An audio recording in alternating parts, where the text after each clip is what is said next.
एक टूटी फूटी झोपड़ी थी जिसमें रामलाल, उसकी पत्नी सीता और 2 बच्चे गुड्डू और पिंकी जैसे तैसे रहते हैं। सुबह की शुरुआत ही उधार की चिंता से होती थी और रात भूख से समझौता करके सोने में खत्म होती है। आज भी बस नमक रोटी ही बनेगी, आटा भी बस आखिरी है। अब कहाँ से कर्जा मांगोगे? आधे गांव वालों ने हमें कर्जा दिया हुआ है, अब हम किसका दरवाजा खटखटाएं? कोई बात नहीं सीता, भगवान चाहेगा तो कल काम मिल ही जाएगा। बुरे दिन तो सबके ही होते हैं ना। बस यही सोच लो कि वही बुरे दिन हमारे भी चल रहे हैं। कब जाएंगे? आज रात के खाने का भी इंतजाम नहीं है हमारे पास। रात को हम सब क्या खाएंगे, कुछ सोचा है? अभी तक तो नहीं पता कि क्या होगा, पर कुछ न कुछ इंतजाम करने की कोशिश करूंगा। अच्छा, अभी मैं काम की तलाश में जा रहा हूँ। बाबा, स्कूल में मास्टर जी ने कहा है कल फीस लानी है, क्या करूं? देखेंगे बेटा, आज काम मिल जाएगा तो मैं जल्दी फीस भी दे दूंगा। रामलाल काम की तलाश में चला जाता है, लेकिन उसे कहीं भी काम नहीं मिलता है।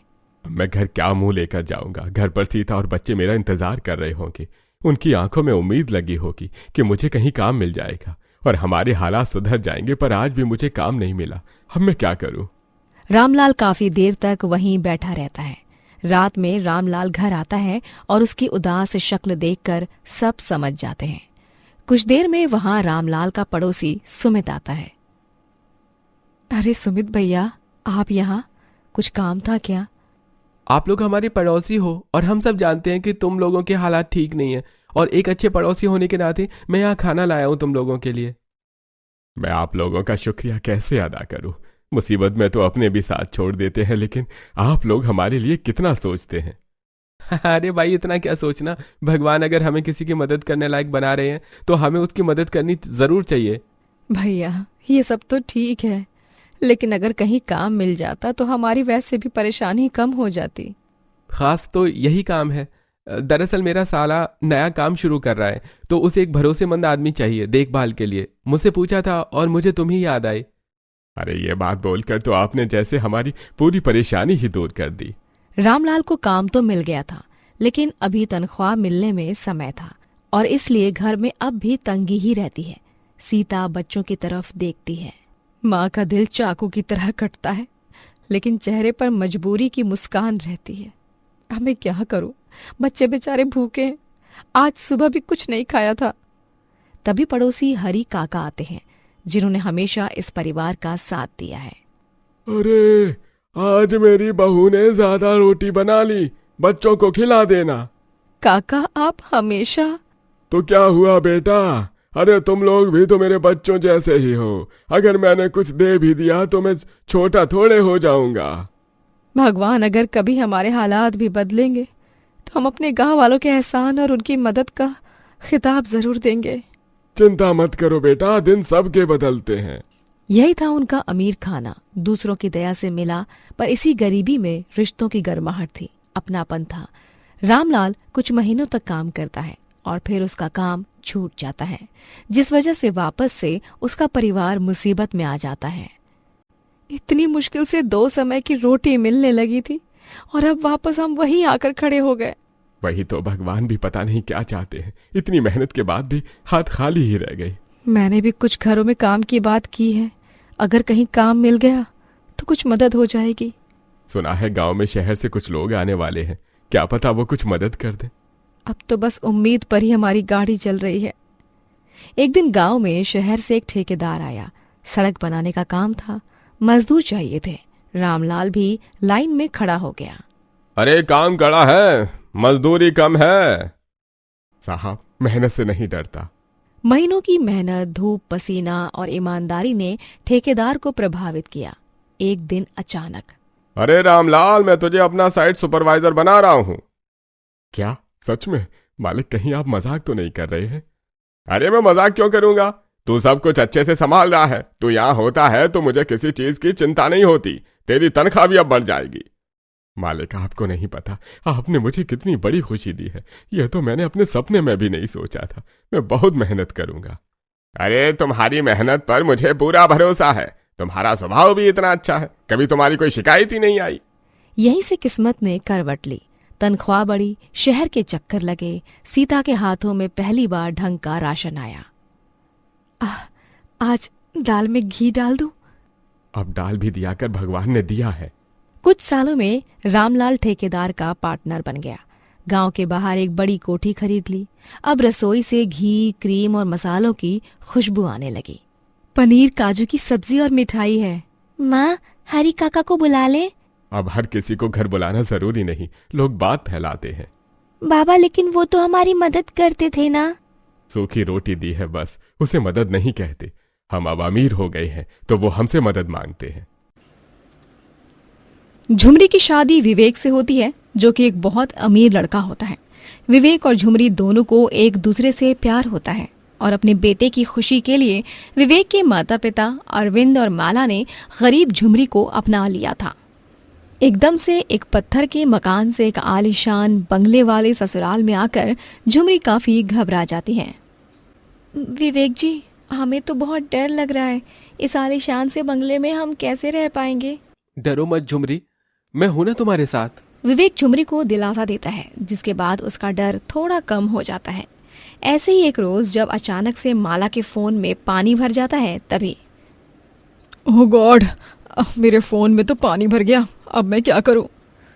हाय दैया, माँ जी के फोन में पानी भर गया है, हमें कुछ करना होगा। झुमरी माला का फोन रसोई में ले जाती है और उसे ओवन में रख देती है। विवेक जी ने बताया था हमें उस दिन कि कोई भी चीज़ ठंडी करनी हो तो उसे ठंडी अलमारी यानी फ्रिज में रख दो, और अगर गर्म करना हो तो उसे डब्बे में रख दो। इससे क्या कहते हैं, हाँ याद आ गया, आभन। लेकिन अचानक से अवन ब्लास्ट हो जाता है और झुमरी का मुंह पूरे काले धुएं से भर जाता है। ये सब देख माला और अरविंद बहुत गुस्सा हो जाते हैं। ये तुमने क्या कर दिया झुमरी? अरे इतने महंगे फोन की वाट लगा दी, इसे मैं रिपेयर करवा लेती, लेकिन तुमने इसे इस ओवन में डाल दिया। नॉनसेंस। अरे ओवन में खाने वाली ठंडी चीजें गर्म होती हैं, फोन जैसी चीजें नहीं। काम की न काज की, दुश्मन अनाज की। हाँ। हाय दैया, माफ कर दीजिए, हमें पता नहीं था। अरे पता भी कैसे होगा, गरीब जुठेरी नालायक कहेंगी। जाने दीजिए ना माँ, गलती हो गई, इसे सच में पता नहीं था। हाँ तो ऐसी अनपढ़, जाहिल और गंवार लड़की से शादी ही क्यों की तुमने विवेक? तुम्हारी खुशी के लिए तो मैंने और अरविंद ने इस रिश्ते के लिए हाँ भी कह दी, लेकिन देखो उसका नतीजा देखो तुम। माला और अरविंद गुस्से से मुंह बनाकर वहां से चले जाते हैं। झुमरी को भी बहुत बुरा लगता है। फिर एक दिन जब घर में माला और अरविंद के बिजनेस पार्टनर आते हैं, तभी झुमरी उनके सामने काफी साधारण साड़ी पहन कर आती है और सोफे पर बैठने की जगह फर्श पर ही बैठ जाती है।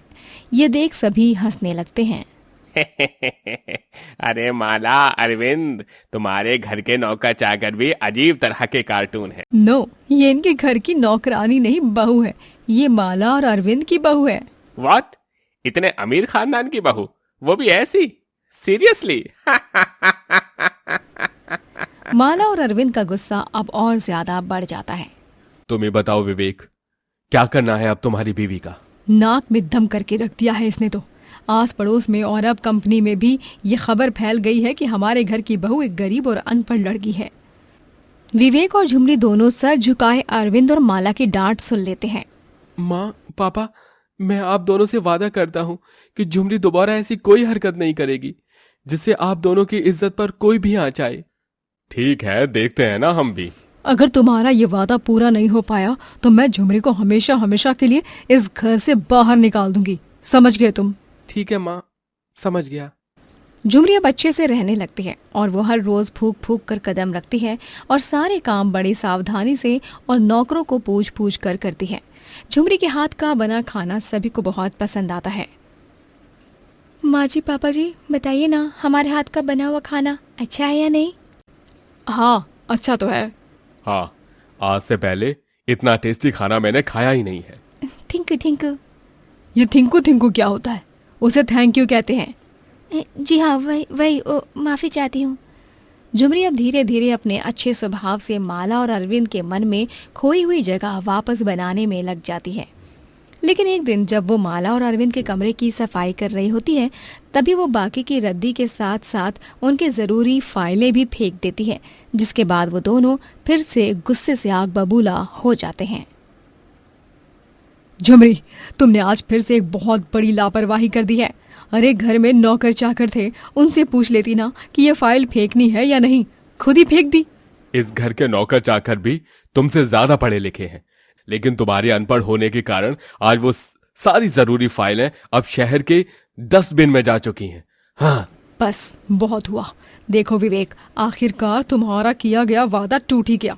तुम्हारी इस नौकरानी बीवी ने फिर एक नया कांड कर दिया। बस बहुत हुआ, अब तुम यहाँ नहीं रह सकती हो झुमरी। चली जाओ यहाँ से, इस घर से भी और हमारे बेटे की जिंदगी से भी। सुना नहीं तुमने अरविंद ने क्या कहा? चली जाओ यहाँ से।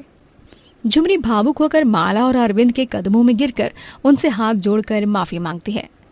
हमें माफ कर दीजिए माँ जी और पापा जी, हमसे बहुत बड़ी गलती हो गई। बचपन में ही हमारे पिताजी चल बसे, जिसके बाद माँ ने अकेले ही सब संभाला और हमें पढ़ाने के लिए उनके पास पैसे नहीं थे, इसीलिए हम अनपढ़ रह गए।